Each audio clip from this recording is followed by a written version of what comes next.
Parashat Vayechi. Vayechi is an amazing parasha,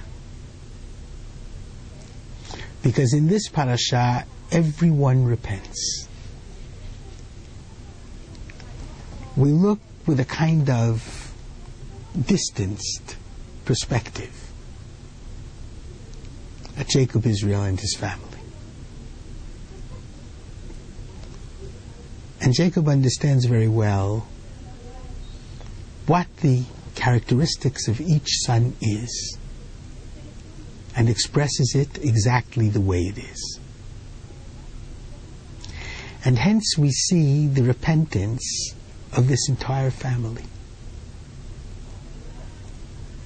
Let me first begin with Jacob Israel himself.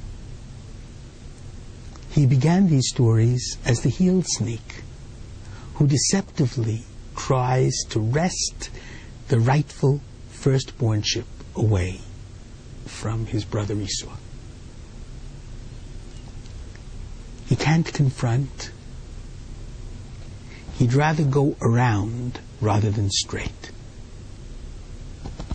He achieves mastery over himself. He disgorges the Esau and Labanism which resides within his soul.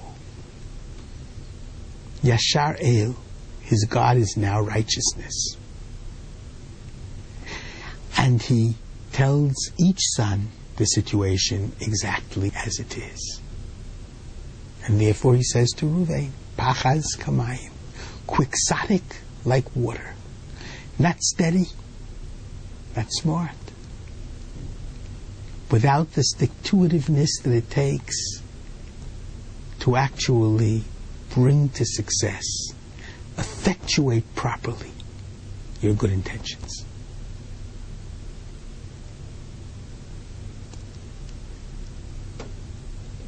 The one who most of all repents is Yehuda.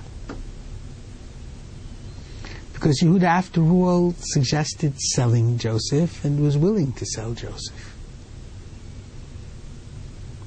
But Jacob correctly says, Miteref b'ni alita, you rose up from that difficult moment.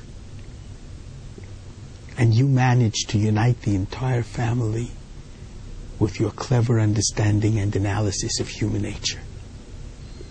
You figured out who the Grand Vizier really was. You were willing to unite the family, understanding that perhaps even the firstbornship would go to Joseph himself. So you left jealousy behind, and the unity in the family as being the most important thing. Joseph dreamt of Egypt, didn't care about Israel as a young, arrogant boy. Now, with his very last breath, at the end of this portion, he asks to be buried in Israel.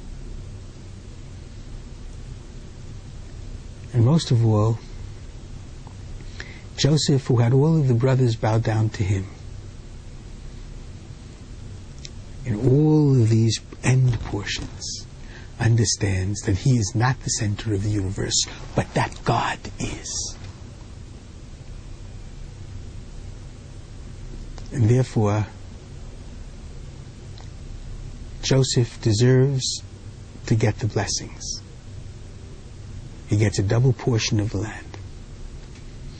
He gets the most fruitful of all the areas of Israel. Joseph gets the blessings. And Yehuda gets the religious leadership, the messianic leadership, until the coming of the Messiah and his peace. Unto him will be the ingathering of the nations. So in effect, the magnificent stories of Joseph and their brothers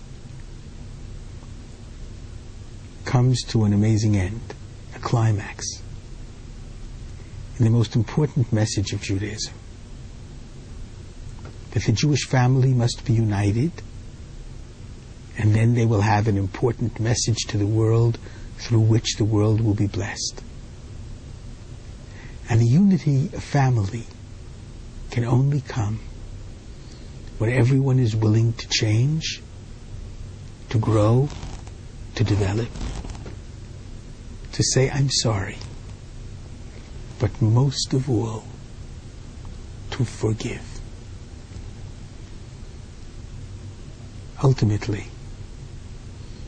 Jacob forgives the sons for what they did to Joseph. Joseph forgives his brothers, and the brothers forgive each other. The greatest blessing of all is the blessing of forgiveness, without which there can be no family unity and no world unity. Shabbat Shalom.